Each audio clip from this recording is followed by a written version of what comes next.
Chana okay okay ఈరోజు మనం car ఎట్లా మూవ్ చేయాలని నేర్చుకుందాం. ఓకేనా? ఓకే ఆగిన కార్ ని మనం క్లచ్ ఇప్పుడు వెహికల్ మూవ్ చేసేటప్పుడు క్లచ్ ఎట్లా రిలీజ్ చేయాలి, అది స్పీడ్ గా రిలీజ్ చేస్తే ఏమైతుంది, స్లోగా రిలీజ్ చేస్తే ఏమైతుంది అనేది చూసుకుందాం. ఓకేనా? రైట్. ఓకే ఇప్పుడు ఫస్ట్ కార్ ఆగింది అంటే, కార్ ఆగిన కార్ ని మూవ్ చేయాలంటే మనం ఫస్ట్ గేర్ వేయాలి. ఓకేనా? సో ఫస్ట్ గేర్ వేయాలంటే ఏం చేయాలి? క్లచ్ దొక్కాలి. సో క్లచ్ దొక్కు. ఓకేనా?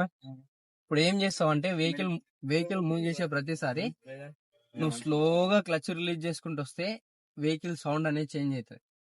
అర్థమైందా? నువ్వు స్లోగా క్లచ్ వదులుకుంటూ వస్తే వెహికల్ సౌండ్ చేంజ్ అవుతుంది. ఈ వైబ్రేషన్ అయ్యే సౌండ్ అనేది హెవీగా అవుతుంది. సో వెహికల్ మూవ్మెంట్ వస్తుంది అన్నట్టు, మూవ్ అవుతా అనే సిచ్యువేషన్ వస్తుంది. అట్లాంటి సిచ్యువేషన్ ఏదైతే వస్తుందో అదే ప్లేస్ లో క్లచ్ అట్లనే ఆపి పట్టుకోవాలి. అంటే కింది దొక్కొద్దు, పైనకి రిలీజ్ చేయదు. నువ్వు క్లచ్ రిలీజ్ చేసుకుంటూ వస్తే ఏదైతే వెహికల్ వైబ్రేట్ అవుతుందో అదే ప్లేస్ లో క్లచ్ అట్లనే హోల్డ్ చేసి పట్టుకోవాలి. ఆ నుంచి కిందికి ప్రెస్ చేయదు, పైనకి రిలీజ్ చేయదు. ఓకేనా? కొంచెం స్లోగా రిలీజ్ చేసుకుంటారా, చూడు సౌండ్ ఏదో చేంజ్ అవుతుంది చూడు. అవుతుందా? అవుతుంది సౌండ్ చేంజ్ అయ్యే దగ్గర ఆపాలి. అట్లనే ఇటు సైడ్ అయితే బంద్ అవుతుంది. క్లచ్ దొక్కు. తాళం విడువు కదా. చాలా అయిందన్నా, నేను చెప్పింది అర్థమైందా నీకు? నువ్వు క్లచ్ స్లోగా రిలీజ్ చేసుకుంటూ వస్తే వెహికల్ వైబ్రేట్ అవుతుంది. ఏ ప్లేస్ లో వైబ్రేట్ అవుతుందో చూడు, ఆ ప్లేస్ లో అట్లనే ఆపాలి. ఆ నుంచి కింది దొక్కొద్దు, పైనకి ఇడవద్దు.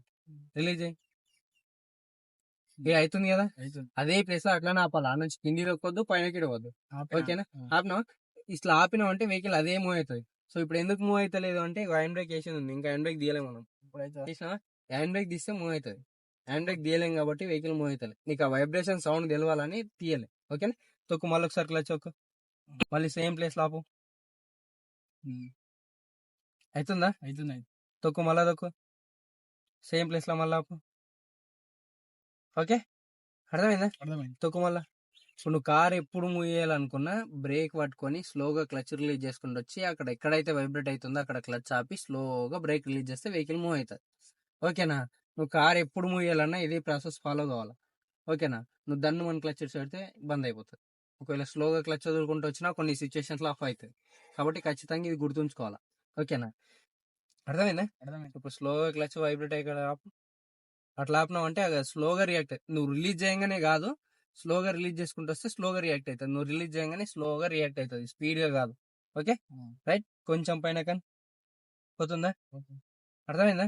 సో ఆపు ఒకసారి, మళ్ళీ ఒకసారి ఆపు. క్లచ్ ఒక్కు.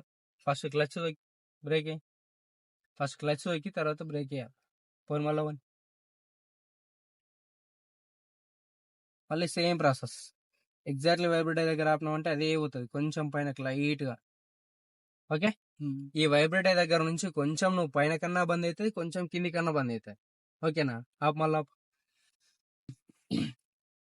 ఓకే, ఇప్పుడు ఈ ఈ నువ్వు ఇట్లా వెహికల్ ఇట్లా మూవ్ చేస్తే ఎట్లాంటి సిచ్యువేషన్ ఉన్నా మూవ్ అవుతుంది. 99% మూవ్ అవుతుంది. కొన్ని సిచ్యువేషన్స్లలో మూవ్ కాదు. అట్లా మూవ్ అని సిచ్యువేషన్లో ఏం చేయాలంటే స్లోగా క్లచ్ రిలీజ్ చేసుకుంటూ వచ్చి వైబ్రేట్ అయ్యే దగ్గర ఆపుతావు కదా. సో ఆ వైబ్రేట్ అయిన దగ్గర ఆపినా కూడా వెహికల్ పోలేదు అనుకో, అప్పుడు ఏం చేయాలా? లైట్ ఎక్సలేటర్ ఇచ్చి ఆ ఎక్సలేటర్ సౌండ్ అనేది మనకి వినిపించేలాగా కంటిన్యూ చేయాలి. అర్థమైందా? ఎక్సలేటర్ సౌండ్ మనకి వినిపించాలి. వినిపించేదాకా ఎక్సలేటర్ సౌండ్ కంటిన్యూ చేయాలి. ఒకవేళ ఎక్సలేటర్ తొక్కి రిలీజ్ చేసినా కార్ బంద్ అవుతుంది. ఒకవేళ నువ్వు ఎక్సలేటర్ ఇచ్చేటప్పుడు క్లచ్ రిలీజ్ చేసినా బంద్ అవుతుంది. ఓకేనా? అదే ప్లేస్ లో క్లచ్ అట్లా నాపి స్లోగా ఎక్సలేటర్ మనకు కంటిన్యూ వినిపించాలి, మనకు సౌండ్ రావాలి. ఆ సౌండ్ కంటిన్యూ వచ్చేలాగా కంటిన్యూ చేయాలి. ఆ గడ్డ ఏదైతే ఎక్కుతుందో ఎక్కిన తర్వాత నువ్వు స్లో చేయాలనుకుంటే క్లచ్ తొక్కి బ్రేక్ వేయాలి, కానీ ఎక్సలేటర్ లేదు. ఓకేనా? ఫస్ట్ క్లచ్ తొక్కి తర్వాత ఎక్సలేటర్ చేయాలి.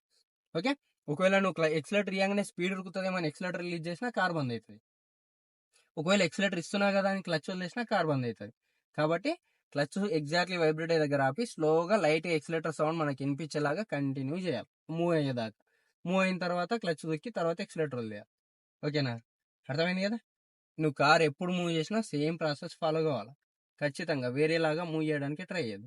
అంటే దాన్ని మనం క్లచ్ వదలడం, ఈ హాఫ్ క్లచ్ రిలీజ్ చేయడం, ఇట్లాంటివి చెప్తారు కదా, ఇవన్నీ ఇవన్నీ ఫాలో కావద్దు. స్లోగా క్లచ్ రిలీజ్ చేసుకుని నువ్వు బైక్ నడిపిస్తావు కదా. ఎగ్జాంపుల్, ఇప్పుడు నువ్వు బైక్ నడిపిస్తావు కదా, స్లోగా క్లచ్ రిలీజ్ చేసుకుంటూ వచ్చి ఒక మూమెంట్ దగ్గర మనం క్లచ్ ఆపి తర్వాత ఎక్సిలేట్ ఇస్తాం. అంతేనా? లేకపోతే సగం క్లచ్ ఎక్సిలేట్ ఇస్తాం? మంచిగా స్లోగా రిలీజ్ చేసుకుంటూ వచ్చి ఒక మూమెంట్ తెలుస్తుంది మనకు, వెహికల్ మూవ్ అవుతుంది అనే సిచ్యువేషన్ ఏదైతే అనిపిస్తుందో ఆడ ఎక్సిలేటర్ ఇస్తాం. సో సగం క్లచ్ ఇవ్వగానే ఎక్సిలేటర్ ఇయ్యం కదా. సో అది సగం క్లచ్ అనేది గుర్తుంచుకోవద్దు. ఎందుకంటే ఒక్కొక్క కార్కి ఒక్కొక్కలాగా క్లచ్ ప్లేట్లు ఉంటాయి. సో కొన్ని పాత కార్ల క్లచ్ ప్లేట్లు అరిగిపోయినవి ఉంటాయి. ఆ పాత కార్కి క్లచ్ ప్లేట్లు కొత్త వేసినవి ఉంటాయి. ఆ కొత్త వేసినప్పుడు క్లచ్ కొంచెం పైనకి కిందకి ఉంటుంది. కాబట్టి సగం క్లచ్ అనేది గుర్తుంచుకోవద్దు. సరేనా? నువ్వు రిలీజ్ చేసుకుంటూ వస్తే ఏదైతే వెహికల్ మూవ్మెంట్ అనిపిస్తుందో ఆ మూవ్మెంట్ దగ్గర అట్లనే ఆపి తర్వాత మూవ్ అవుతుంది. మూవ్ కాకపోతే ఎక్సిలేటర్. Okay, right? అర్థమైందిగా? డౌట్ ఏం లేగా? పక్క రైట్. పోనీ ఒకసారి మూవ్ చేయి. మళ్ళీ ఎటు సైడ్ అన్న? సేమ్ మళ్ళీ ఇప్పుడు చెప్పింది ఇక మళ్ళీ మెల్లగా ఇడిసి పెట్టాలనేది మర్చిపోవాలి ఇక నువ్వు. అట్లా సేమ్ ప్లేస్లో ఆపేసి అదే పోతుంది. ఓకే.